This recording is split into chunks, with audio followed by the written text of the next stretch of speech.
Welcome back to our channel kung saan tinatalakay natin ang pinakamainit at pinakamahalagang development sa AFP modernization. Mga kababayan, may malaking development na naman sa usapin ng seguridad sa West Philippine Sea at sa northern frontier ng Pilipinas. Sa kauna-unahang pagkakataon, ang Multilateral Maritime Cooperative Activity o MMCA ng Pilipinas, Estados Unidos, at Japan ay umabot hanggang sa Bashi Channel sa pamamagitan ng Coordinated Air Patrols.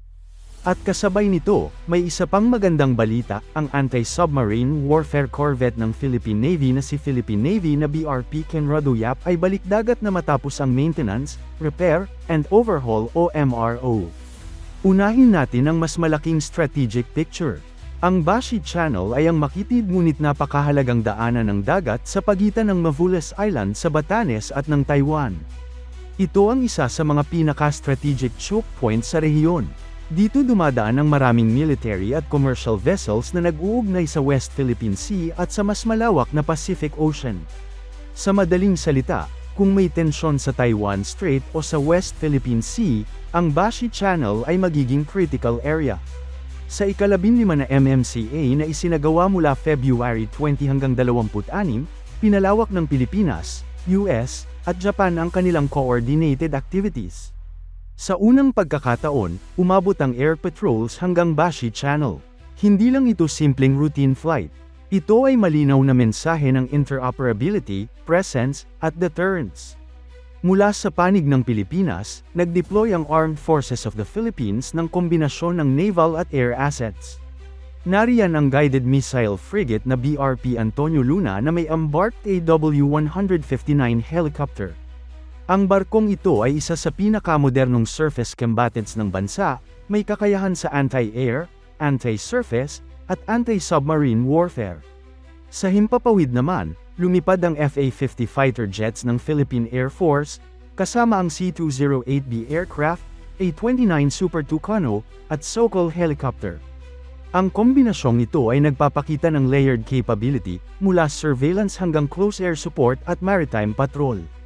Hindi rin nagpahuli ang Philippine Coast Guard. Sumama sa aktibidad ang offshore patrol vessel na BRP Gabriela Silang, simbolo na hindi lang military assertion ang layunin kundi pati law enforcement presence sa ating exclusive economic zone. Mula sa Estados Unidos, nagpadala ang US Indo-Pacific Command ng Arleigh-Burke-class destroyer na USS Dua at isang P-8A Poseidon Maritime Patrol aircraft. Ang P-8A ay isa sa pinaka-advanced na anti-submarine at maritime surveillance aircraft sa mundo. Ang presensya nito sa Bashi Channel ay malinaw na indikasyon ng seryosong pagbabantay sa ilalim ng dagat. Samantala, ang Japan Maritime Self-Defense Force ay nag-deploy ng P-3 Orion Maritime Patrol Aircraft. Matagal ng partner ng Pilipinas ang Japan sa maritime security, at ang kanilang partisipasyon sa ganitong aktibidad ay lalong nagpapalalim sa trilateral cooperation. Ngayon, bakit mahalaga na umabot ang patrols hanggang Bashi Channel? Una, ito ay pagpapakita na kayang mag-coordinate ng tatlong bansa sa mas malawak na operational space, hindi lang sa West Philippine Sea kundi pati sa northern approaches ng Pilipinas. Pangalawa, ito ay strategic signaling. Sa gitna ng tumitinding tensyon sa paligid ng Taiwan, mahalaga sa Pilipinas na ipakita na may kakayahan tayong bantayan ang ating northern maritime boundary. Huwag nating kalimutan na ang Mavulas Island sa Batanes ay pinakamalapit na punto ng Pilipinas sa Taiwan. Kung magkakaroon ng anumang regional crisis, hindi tayo isolated. Kaya ang ganitong klase ng patrol ay hindi lang symbolic, ito ay preparation at confidence-building measure.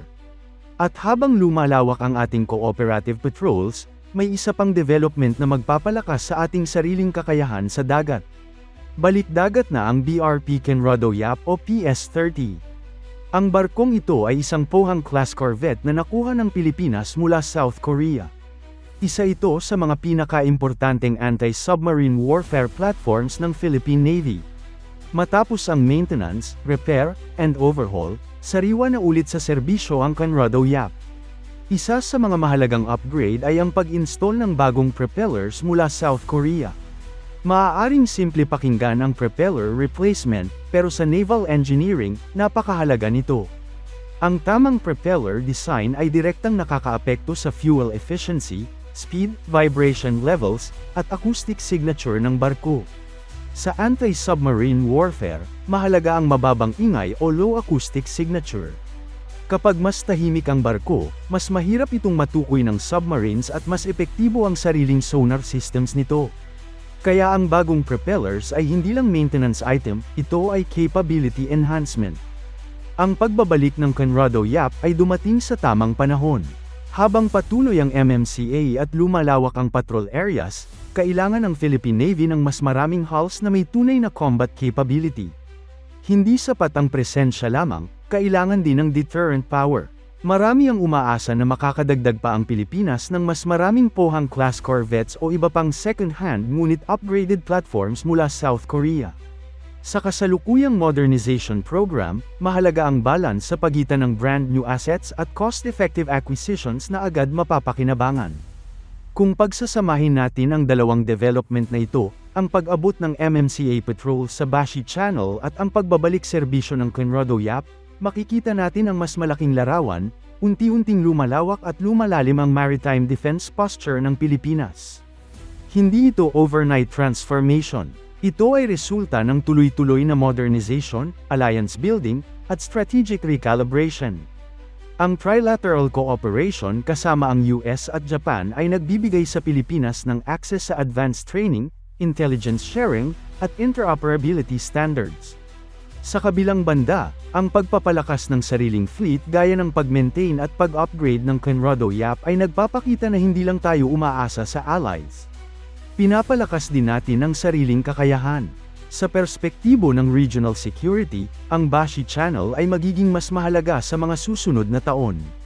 Ito ang natural gateway sa pagitan ng South China Sea at Western Pacific. Sa panahon na mas aktibo ang naval deployments ng iba't ibang bansa, ang presensya ng Pilipinas sa lugar na ito ay hindi na optional, ito ay strategic necessity. Ang tanong ngayon, ano ang susunod?